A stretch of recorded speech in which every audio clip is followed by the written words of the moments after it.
Sahbaz. I hope that's visible enough as well. Do excuse. Do excuse the quality of the facilities. I don't think they are bad. I think it would have been better if it was slightly darker, but I hope that's legible and visible to all of you. As I said, my name is Taylan Sahbaz. I'm the coordinator here. I will talk about Day-Mer at the end and the community organizations. Just a few words about ourselves. We have been in existence since 1989, but have been in the building since 1993. It's a building that's a product of the post-war period. It's very Art Deco. It's an old library, and it still have some of the bookshelf and some of the old fittings. So in terms of heritage, it does have a certain importance as well. I've been working in Day-Mer for 20 years, running the center, managing the center's activities, which means as I said, do the tea, write the reports, do the funding applications. And if it's any interest to any of you, I do have academic background as well. And I'm a PhD on Turkish poetry, of all things. I've written on the Kurdish Turkish literary interaction and of literary theory. So any questions about culture and literature, I can also take as well. But that might be me just dreaming stuff. Yeah, let's continue. Let's start. I don't want to make it too formal and too overly structured, as it were, but just, what we came to this talk, what are we going to get out of it, what's it all about.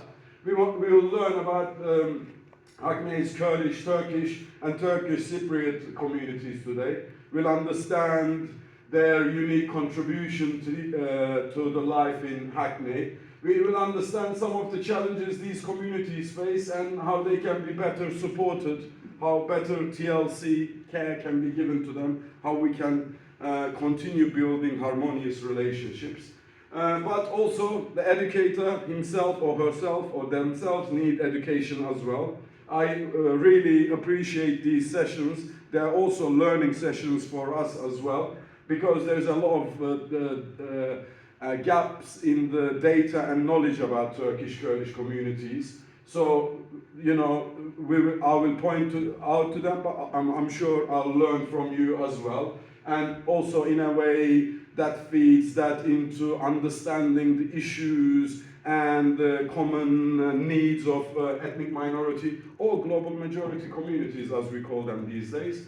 And you might be thinking that you're here to do the talking, but I'm also doing my work here, advocating for my communities and developing collaboration to ensure sustainable services. It's a presentation that's used with bureaucrats as well, so if there is any reference to bureaucratic talk, do excuse me, but it's about enabling community collaboration as well, as I said.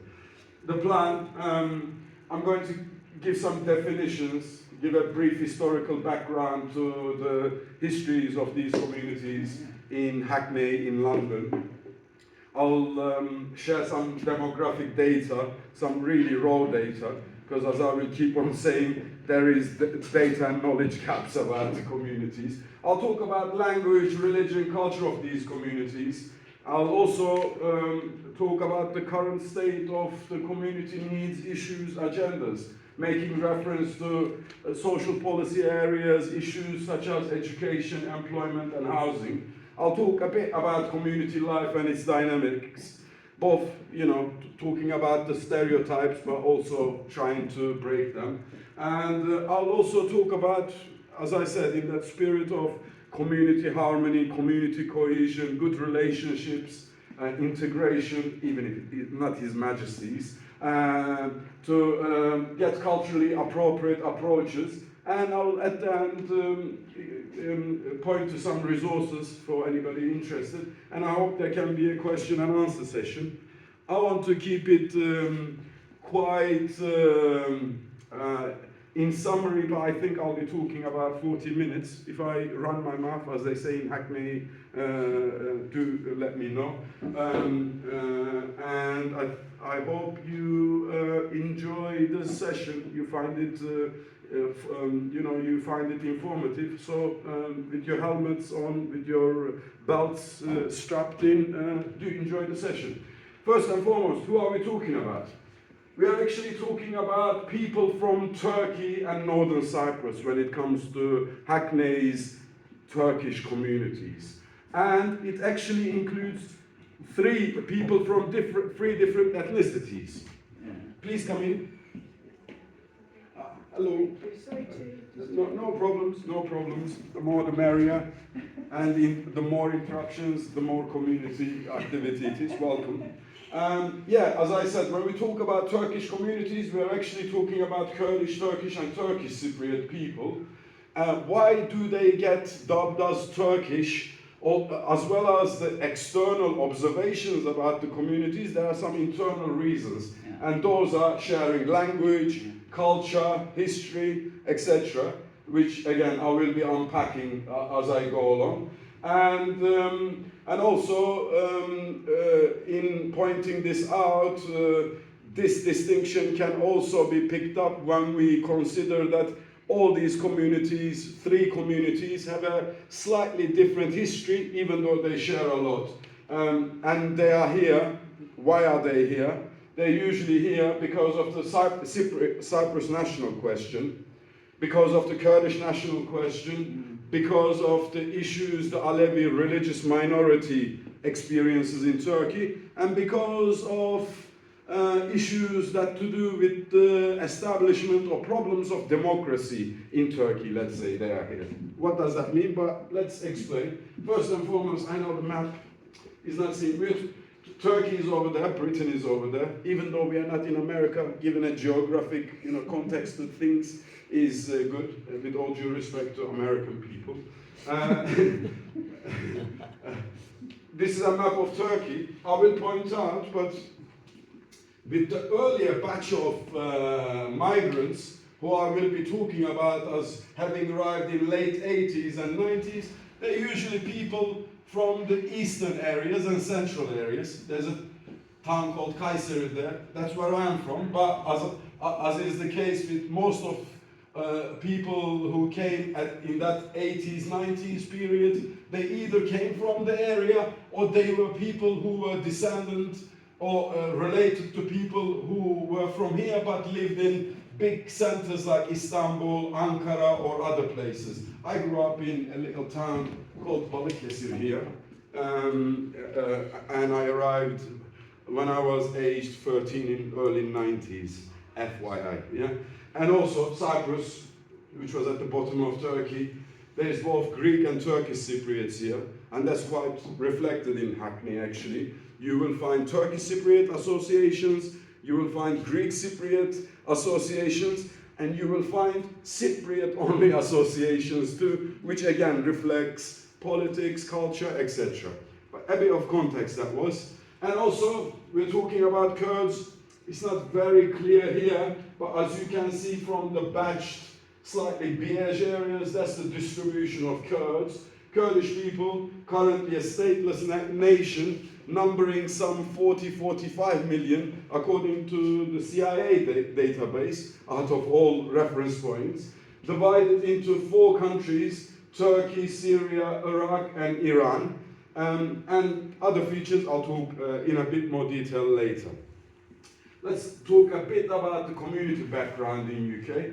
As I said, the influx takes place in late 80s, mainly 90s from mainland Turkey. But there has also been a batch, a generation that came to this country after an attempted coup that took place in Turkey in July 2016, and which later on began to be widened to all the opposition against the government, alongside those who were thought to be the perpetrators of the coup attempt. There is less people coming since Brexit, and there are legal reasons. There was treaties between EU and Turkey which were binding on Britain, but with Brexit, that legal basis has been moved. So there are new and alternative treaties that enables people to arrive legally, but usually as small businesses, as enterprises, etc. We think, even though this is not clear, and I'll be sharing some census data, there is an estimated population of 250k to 350k Kurdish, Turkish and Turkish Cypriot people, and we know that about 20,000 of them live in Hackney. About 10 years ago, about 10 to 15% of the secondary school going population was from these communities. So it's inferences and extrapolations as well as anecdotal information. We have that basis, those guesses, as it were. To talk about the history a bit more, Cypriot people have had a longer history in this country because unlike people from Turkey, Cypriots were part and parcel of the British colonial history, and Cyprus was a colonial outpost for many years, and Turkish Cypriots also served in the British armies, and there are really speaking three generations. One that came between 1930 and 50, one that came after the 1955 troubles, but the main one was during the 1974 war when Turkey intervened in the Cypriot question. So that's that about it, as it were. And just like the rest of the communities, even though they had a bigger presence in Hackney, they have been pushed out more and more to outside the boroughs, and we'll pick that up later, and I'll share my feelings about gentrification with all of you. Yeah. About Turks and Kurds from mainland Turkey, they had no political or historical connection with United Kingdom. The most came after the 1971 coup in Turkey. You have an interesting history of military coups happening in 1960, in 1970, and in 1980. One happened in 1997 and didn't involve any soldiers, and they called that the postmodern coup. So because of those coups, especially the 70s and 80s, that pushed people really out. And after the 1980 coup, people began to migrate to Britain. But the Turkish Kurdish migration to Europe, the oldest communities are, just as a context, in Germany, followed by France, Switzerland. So when you think about the London's Turkish Kurdish, Turkish Cypriot communities, they are one of the youngest migrant communities, perhaps that can be categorized with migration to places like Canada or smaller countries like Italy or Spain, etc. So, and as I said, the latest influx was at the end of 1980s as a result of economic conditions, as a result of religious faith repression, and as a result of the Kurdish movement that developed in the 1980s. And in that respect, most of the early arrivals were people who claimed political asylum and became refugees. In terms of locations, the communities, again, context, are found mostly in Hackney, Harringay, Islington and Enfield, but there are pockets in Waltham Forest, in Barnet, and interestingly, a sizable Turkish Cypriot community is found in Lewisham. In terms of their presence in the borough, they are concentrated, Kurdish Turkish people are concentrated, we think, on the east side of the borough, in the north and central parts as well. Stoke Newington, Newington Green, Dalston have greater concentrations, and as you might have noticed if you live here for the last 20-30 years, a business presence along Dalston and Stoke Newington High Street and the Green Lanes that extend well beyond the borough. Yeah, so that's that much about it. Yeah. Again, picked up from the 2021 census, some work we've begun to do about what this says. As you can see, Enfield is leading the boroughs where people have registered themselves either as Kurdish, Turkish or Turkish Cypriot with about 32,000 people, followed by Harringay and Hackney, 13,000-ish, both of them, and then by Islington and Waltham Forest, going to other boroughs as well. Interestingly, and as I will be touching, there are some West London boroughs where Kurdish people from Iraq and Iran tend to live as well, whereas people from Turkey and Kurdish people from Turkey live mainly in North London. And anecdotally, as we will see from the way people are defining themselves in the census, there is a different perception of their national or cultural identities. Some Kurdish people, like myself, are not literate in Kurdish because of political reasons. Kurdish education still is not a thing in Turkey.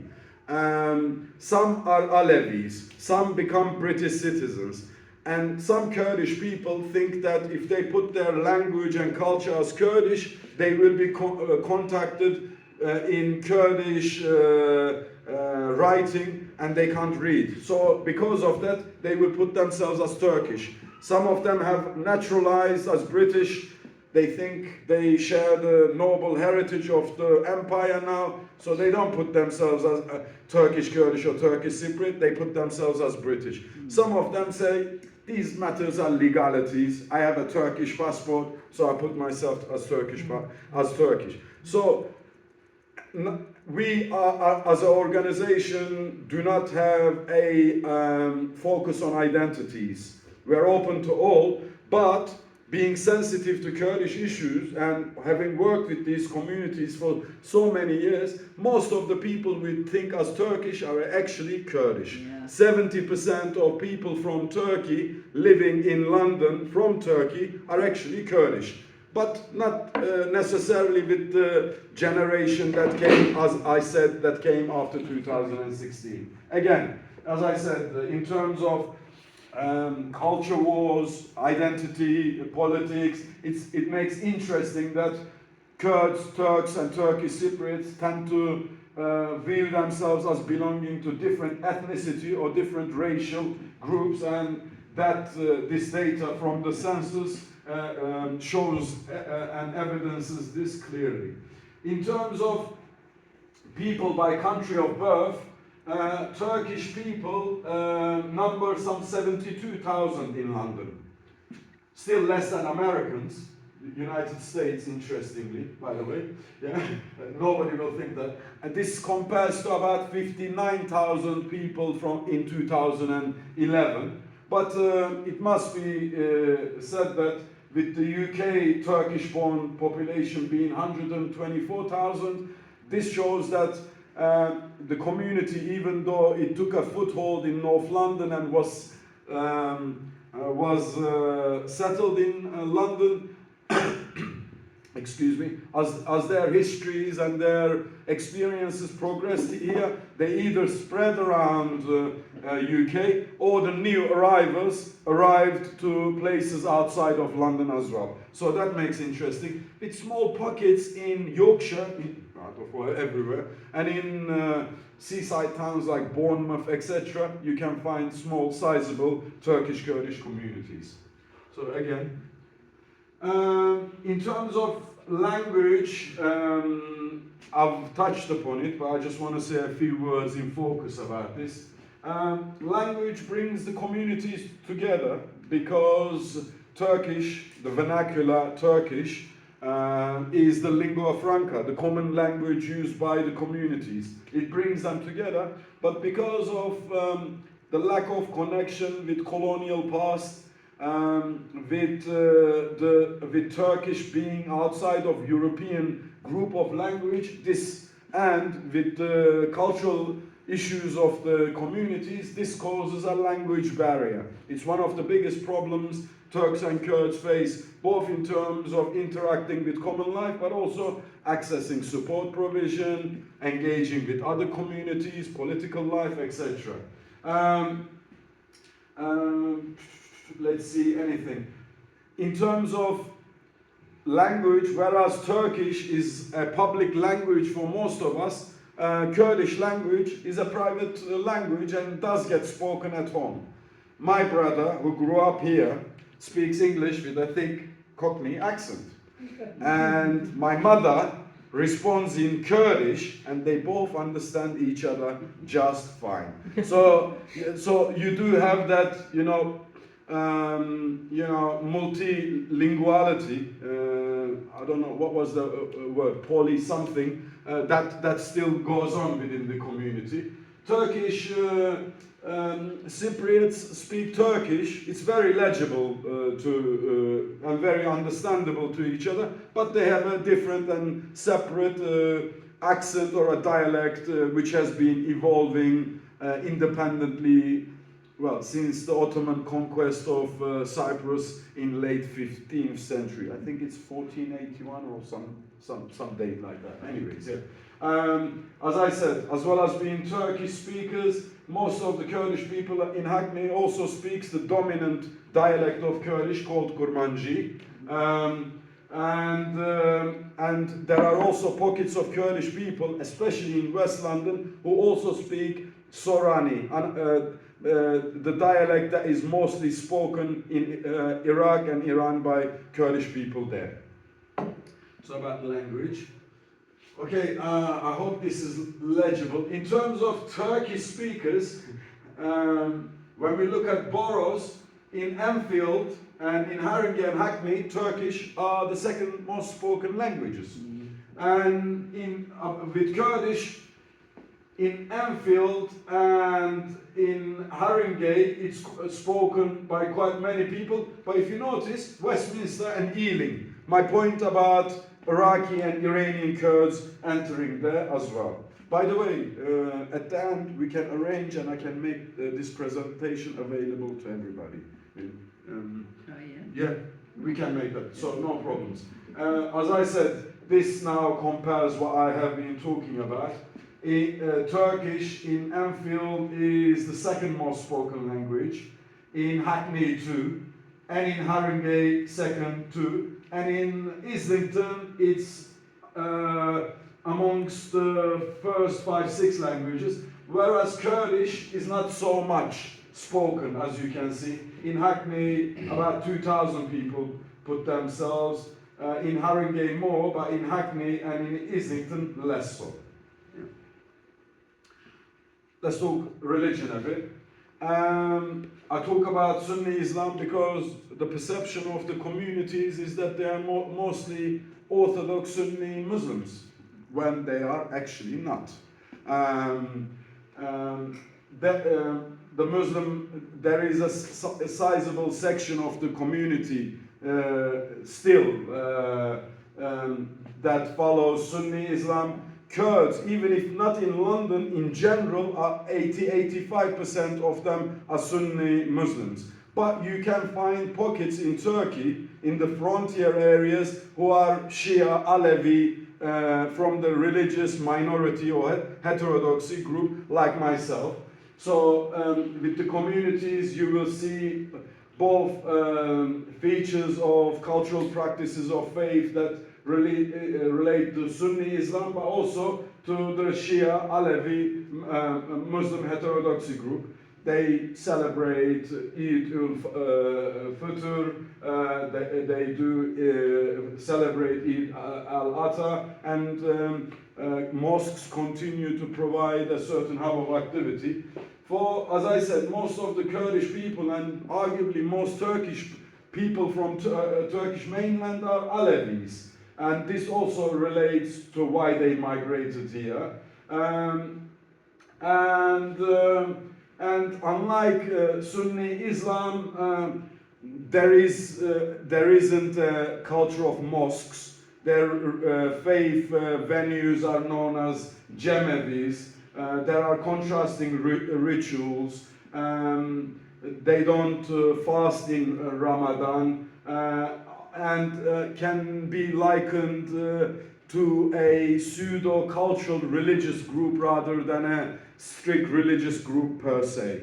And and there are, I don't want to, I'm not a religious historian, I don't want to speculate, but at least in terms of having main religious, dominant religious groups, and then opposition or minority religion groups that also associate with political opposition is very much a thing within our communities and within the Kurds who live in Britain too.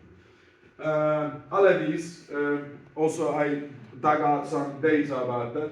There is 7,800 people who recorded themselves as Alevi in Anfield. In Harrogate there is over 4,000. In our lovely Hackney, about 3,000 people, and less and less so in other boroughs, which I think, you know, even if I say so myself, proves my point about the concentration of Alevi people from our communities. I just put some notes there. The division between Shia and Sunni Islam relates to schisms in Islam in 7th century, but also to the history of Anatolia and the Ottoman Empire. The fights clashes between the Sunni Muslim Ottoman Empire and the Shia Safavid Empire in late 15th, 16th centuries, and also the rise to dominance and the repression of Alevi culture with the establishment of the Republic in 1923. But some notes for the historically minded to refer to if needed. Yeah. Social and cultural life. Let me say, what beautiful people we are and how brilliantly we spend our times. Outside the home, Turkish Kurdish people come together in actually funerals, births, marriages, but also during concerts, weddings.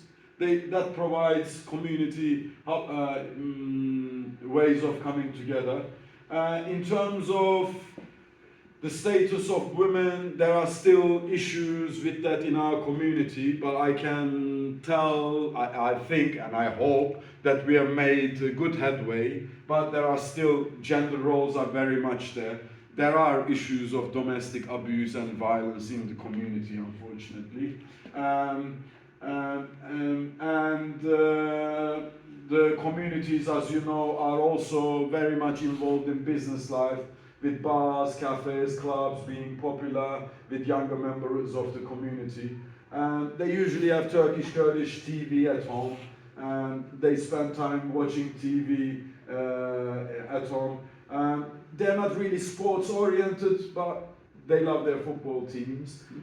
All the men gravitate towards Turkish coffee shops and social clubs, which are still men-only domains. And this actually reflects the tradition of men sitting in a village coffee house where they discuss and engage issues, while actually women get on with chores at home or work at the field. And also it must be said that given the 30-35 years on average with history, the first generation is now getting quite old and a second generation have come about, even though a third generation is still, as it were, in the offing. A bit more about culture of communities. It's still a very young migrant community here. There are involvement with street culture. The only kinds of data you can find about Turkish Kurdish communities are on three tasteless issues: criminality, childhood obesity, and smoking. Apart from that, you can't find anything about the communities. So there is involvement in criminal underground life in Hackney and in Harrogate to a certain extent. To what extent it's more than the average, I wouldn't know. I wouldn't want to stereotype my people. There are problems with accessing social provision that the communities experience, with which community centers like this help with, which I will touch upon later. There is a Turkish language ghetto. You can live here speaking Turkish most of your life. Hello, welcome. But there is, having said that, I don't think it's from. I am from this communities. I believe Turkish Kurdish communities are the most well-networked communities in North London. They do know what is going on in the community. There are always community events, as I said, whether these are funerals or weddings or etc., to which community members pay attention to and engage with, even though second generation trends are a bit weaker. And there are special days they celebrate. For Kurds, Newroz, 21st of March, the age-old pagan ritual of saying hello to the arriving spring is very much there. Just like most people in the Middle East, Kurds celebrate Newroz as well. The Kurdish community center in Hackney did a very big festival in Finsbury Park, which was attended by thousands of people at the end of this March. So that still happens. But there are also, as I will be saying later, sections that are related to official culture, and they will be, for example, celebrating the establishment of Turkish Republic either in mosques, in community centers, or in some Turkish language schools that might exist here and there, including in Hackney. I did talk about language and register. I did talk about the family life. Some of these, as I said, are slides I use, so they are to provide information rather than me talking about it. The houses, the makeup of the house is, I think, again, I don't want to be unfair to my people, but they reflect the first engagements with modernity. Houses are usually clinically clean, shoes are taken off, the curtains are exquisite most of the time. Mother is likely to be cooking and doing laundry through the day, but they do engage with people in and around them, and they like their Turkish soap operas. And the Turkish soap operas are actually loved by some of the other communities. Over the last 2 years, loads of members of Asian and Latin communities came and talked to me about Turkish soap operas that I don't even bother to watch, so that's interesting. Yeah. Anyways, let's continue. Issues for the community. I'm just going to give a snapshot, and I'm going to jump some of the slides, but I think some headlines. Turkish Kurdish young people continues to be one of the least educational achievers in the borough, along with African Caribbean kids. It's especially acute with Turkish Kurdish and Turkish Cypriot boys rather than girls, and that reflects both communities' issues of integrating into life here, but also their lives meeting with the issues of high deprivation, inner city, urban areas as well. That's reflected. That is the situation, incidentally, in Haringey and to a certain extent in Enfield, where schools have been reporting behavioral problems as well as attainment problems to do with some of the later arrivals of the members of the community, as well as Kurdish, Turkish and Turkish Cypriot. Over the last 10-15 years, with the EU ascendance, sizable Turkish-only communities came from Greece and Bulgaria too, and I don't think from Romania, but from Bulgaria and Greece too, definitely. There is still a sizable section of unemployment. Employment sectors are very narrow. We make the joke that we work in the 3 C's: cater, clean, clothe. So qualified workforce is really an issue, but the second generation in that respect has been, to a certain extent, superseding that with basically city-based professionals emerging from amongst them too. Housing continues to be an issue. Most of our service users, we deal with about 1,400, not people, not cases, but queries, sometimes from the same people. and up to 52% of our service users are in social housing. Some are also in immigration housing, even though that takes place less and less. In terms of health, I think the issues reflect the local trends with issues of service access, service barrier access issues, language provision, culturally sensitive provision being a problem, as well as awareness of the services. In terms of racism and discrimination, okay, our communities do not face as much racism as black and brown communities, but that's still very much there. The fact that this is not picked up, there is no monitoring system for it, that there isn't any good research and work being done is a problem and will continue to be a problem. I talked about crime issues. I'm not going to talk about that, but I will point out that the media portrayals are usually not very positive. And the issues of communities integration still persist. I think personally that we made good headway until from 1990s to about 2012-13, after which conditions changed both in Britain with the rise of certain anti-immigration discourses, but also interestingly the opening up of the Turkish political life to people in Europe was a factor too. Before 2012, if you wanted to vote in a Turkish election, you could have gone. You could do it only by going to Turkey.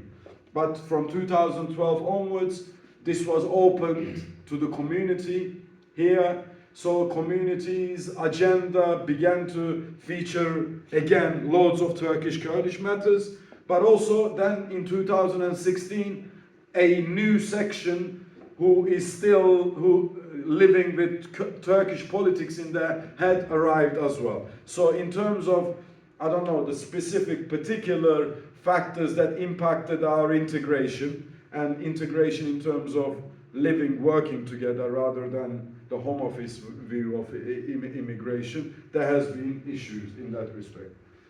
How are we doing? Are we doing all right? Yeah? Okay. Yeah.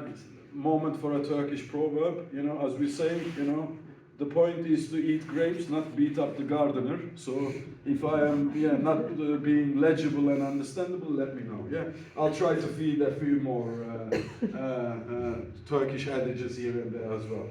I'm not going to talk about this in detail. I was hoping, and I usually hope, that my presentations get distributed to people. More information about education there in primary schools, disruption to education, issues of having no educational culture, lack of exposure to civic life and educational institutions is very much there and are factors, as is issues of ending of some of the useful educational policies. In the latter labor years of 2000 up to 2012, there was ethnic minority achievement agendas which enabled schools, local authorities, community groups to work together on educational related issues for the communities which no longer exist, which are also the policy background to it as well. In terms of employment, I think I explained most of this. I don't want to go into it, but unemployment issues are very much there. And there is good uptake of self-employment, interestingly, amongst the Cypriot people, but Kurdish, Turkish people also helped regenerate the areas as well, both Dalston, Haringey and Tottenham being examples of this. Yeah, I'll just skip through that. In terms of employment training, again, for the more bureaucratically minded amongst you, I'm not blaming anyone. Housing, as I said, homelessness issues are very much there. Being housed through friends and family was a thing in 1990s because of immigration status. Now it's a thing because of housing issues that have become a prominent for the entirety of the society. The gentrification that went on in the Northeast that united with the regeneration that Olympics enabled pushed the communities out. And this was also a period when rents increased, social welfare provision decreased, incomes began to decrease and began to be stifled by inflation, which pushed people out. And it's not hotheads like me, but council officers who themselves stated things like it was it had the semblance of ethnic cleansing as well. And I did show you the population statistics for the Turkish Kurdish communities. Turks and Kurds are now mostly concentrated in the Pondus and ward of Enfield.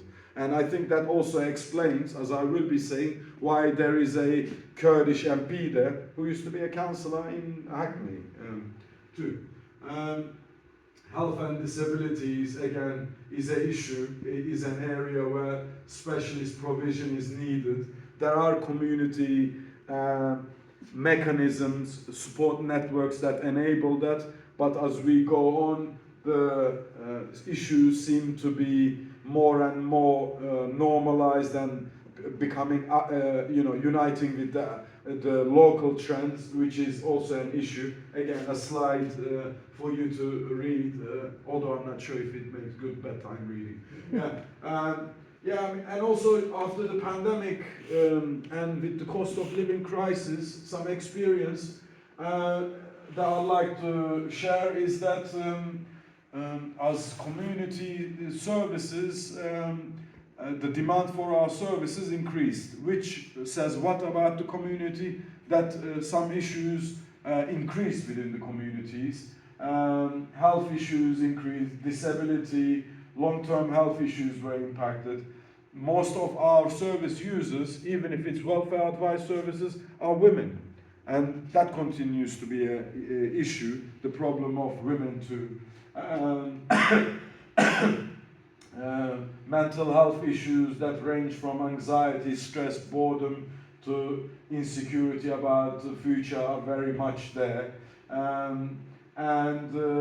There are increased need for services for specialist groups like single women, DV survivors, homeless and those without support networks, or the NRPF group, no recourse to public funds group that needs. And there is certain prevalence of certain issues which are talked about and which are noted, which also include eating disorders, PTSD, and OCD, which may or may not relate to experiences of also political repression in Turkey. Since especially 2006 elections, to say a bit about community involvement, there has been more political representation from the community. Hackney and Haringey now has permanently Turkish Kurdish councillors, Cypriot councillors, whatever you make of their politics. There is a strong presence in Enfield Council, and there is an Enfield MP. Nadim Zahavi, the education minister in the last conservative government, was Iraqi Kurd. So the connections are multifaceted, as it were. And the communities still play and are one of the prominent communities in Hackney. They play a political, social, but also in terms of the business world. I talked about that. And in terms of the cultural life in Hackney, in terms of the regeneration of Dalston, I think they played a role. The community centres, community activities, festivals like our annual Art and Culture Festival, which takes place in the first Sunday of every July in Clissold Park. Come and catch me and I'll give you a slice of watermelon. Still add to the life here. And this also includes community centres like ours, which I will talk about. In Hackney, even though there is a decreasing amount of community organizations, there are still some community organizations, some which moved into Haringey and are now finding it hard to to pay the rent in Haringey and are actually going to move to Enfield. The other day I went to a funeral in Enfield Pondasand, and in 1 square mile there is 5 Turkish Kurdish organizations. They are newly emerging organizations. They are not charities or big organization with a certain focus. Their focus is being from X or Y region in Turkey. So it's actually representative of people who are, again, getting their first experience of modernity. If they are provided with a speck of democracy and resources, they begin to develop their own institutions, community ownership, relating to each other. But there is also, a matter of, I don't know, on the psychological front, insecurities of the first generation. Oh, we are here, we are getting old, what's going to happen to our culture? We're going to lose our culture, whatever you make of that. So that also animates it. But in any case, returning to Hackney, as well as Day-Mer, you've got organizations like Derman, based in New North Road. They're not a community organization properly, but they're a very established community agency providing services about health, in health context to the community, counseling, mental health, GP-related language services, advice, they do that.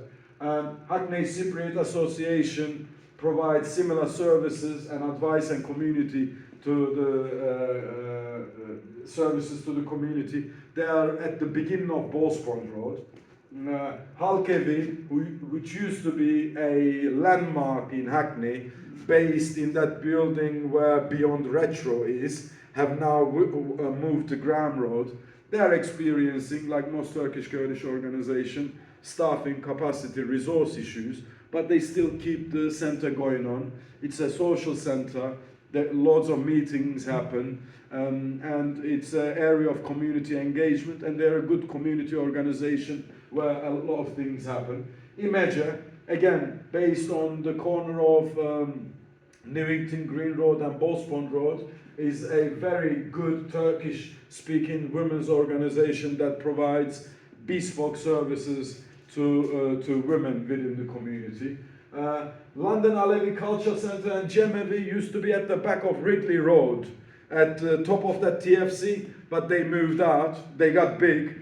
They have an Alevi Centre now on A10 in Enfield and a centre in Haringey.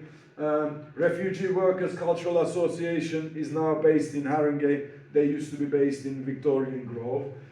Turkish Cypriot Community Association, I'm pretty sure that place is called Graham Road. They're still off Doston Lane and they're based there as well. Again, problems with resources, but still providing lunch clubs, advice, community space, engagement opportunities.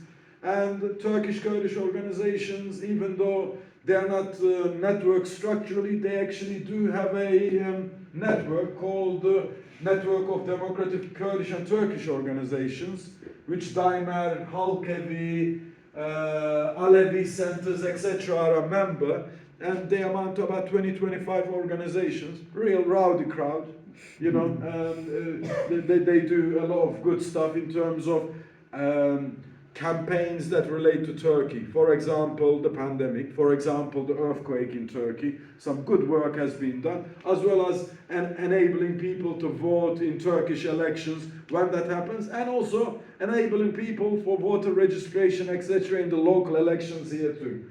But as well as these refugee and troublemaking organizations, you do have official organizations.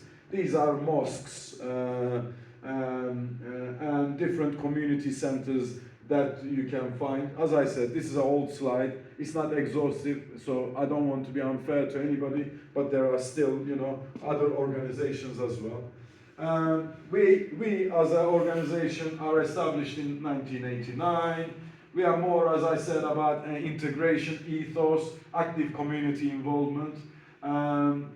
And we co-produce services with the community. Their needs provide a compass to us. Currently, we provide legal advice services supported by Hackney Council and London funders. We are working with 3 agencies in Haringey: Roj Women, a Kurdish women's organization; TCCA, a Cypriot organization; and Refugee Workers Cultural Association, to help them develop service infrastructure so they can provide advice services as well. That has started a 2nd cycle. Really excited about that project. We've got some youth services which, after a hiatus of 10 years, began to be supported by Hackney Council again. Loads of social cultural activities, youth residentials, regular awareness raising activities are being done. It's going quite well. Along with other social cultural activities, they culminate and are showcased in our festival that I talked about, which provides the rationale for that. Whether or not we are supported, we provide a bit of supplementary education still, something that we've learned from African and Caribbean communities. In the past, when we had resources and when we were funded, we used to employ up to 4 people who used to work in Hackney schools, primary and secondary, 4 days working in the school, 1 day in the community, picking up kids with education problems, behavior problems, attendance issues, cultural adaptation issues, etc. But today we subsidize that from parents, pick up money from parents with one hand and pay it to the tutors to run literacy, numeracy, English, math, supplementary schools and homework clubs. Women's activities happen either, again, on a voluntary basis. We're a membership organization. We've got good reach of volunteers in our organization, and our standing committees do the work, and this includes women's activities, health meetings, breakfasts, trips, time-to-time mental health and social welfare related activities, prevention activities. Our yoga and arts classes came to an end. I think these are also from the women's classes, arts classes, etc. That one is by me. It's a water painting, and that's why it looks the best. Yeah. I talked about our culture and arts activities, but apart from that, we do a bit of data research. It's not our remit, but there's nobody else that is producing data about the communities. But also we get our hands dirty by supporting migrant campaigns. We, for example, in the past took support, donation vans and convoys to Calais. We support the Turkish, Kurdish earthquakes when they happen, and any other issues that emerge from in the country. Rather than culturally appropriate services, I still included these here. I think the logic still applies about how to treat each other in a culturally sensitive manner. So there are tips about that. There are diverse groups, I explained that. Let me see what is relevant here.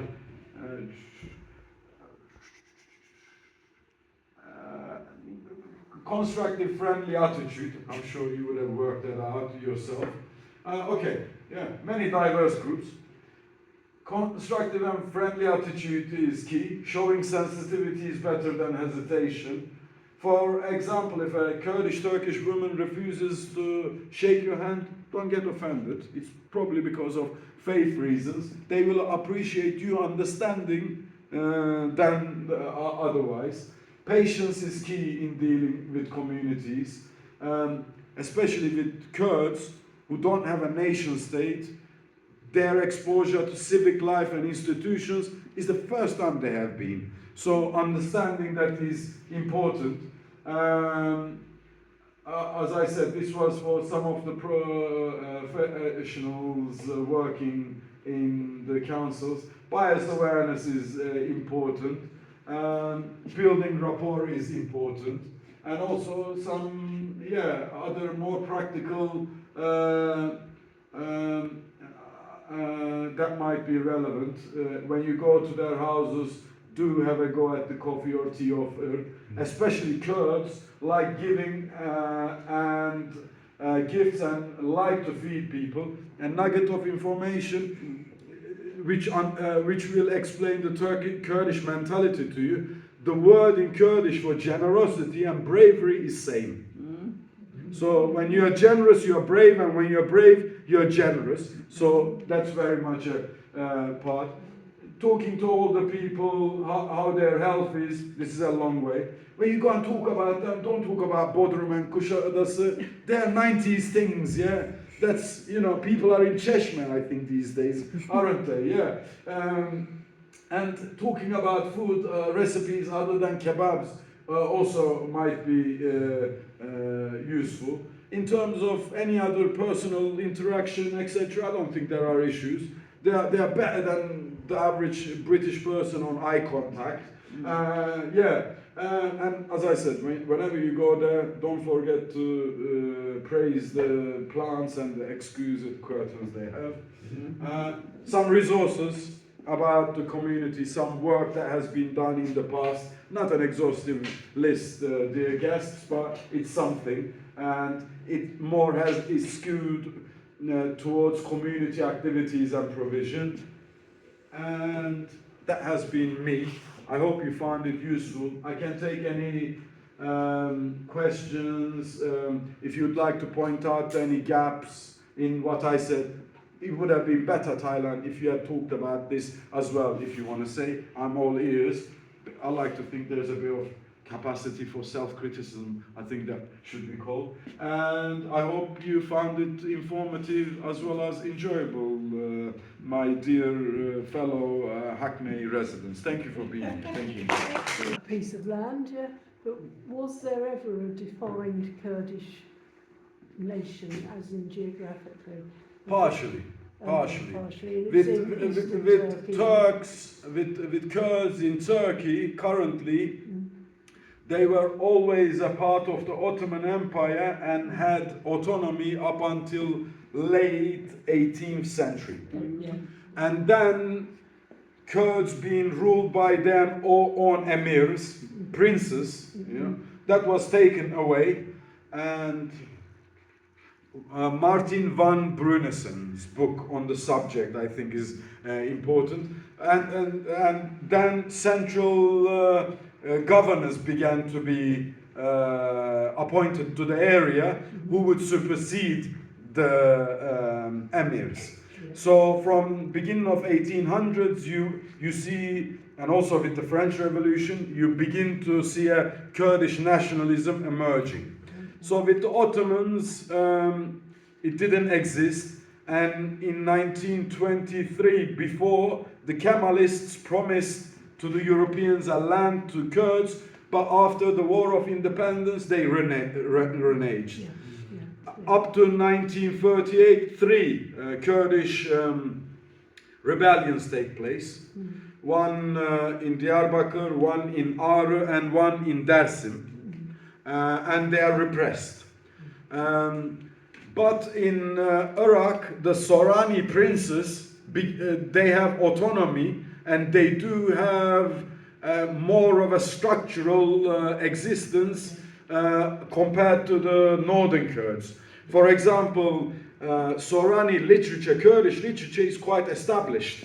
Whereas with Kurmanji literature, the first novel is basically written in mid-1980s. I'm a literary aficionado, maybe I'm saying it, but the dictum is that you can't have a nation without the literature, you know? So, you know, with those cultural products, you see that, you know, they have, in Iraq, they had more autonomy and more existence. With Iran, I would say, argue, and I can be corrected, they had a presence just like the Kurds who were part of the Ottoman Empire, basically. But 1,000 years of living together, really, you know, so that exists. Thank you. I hope that helped you. Yeah.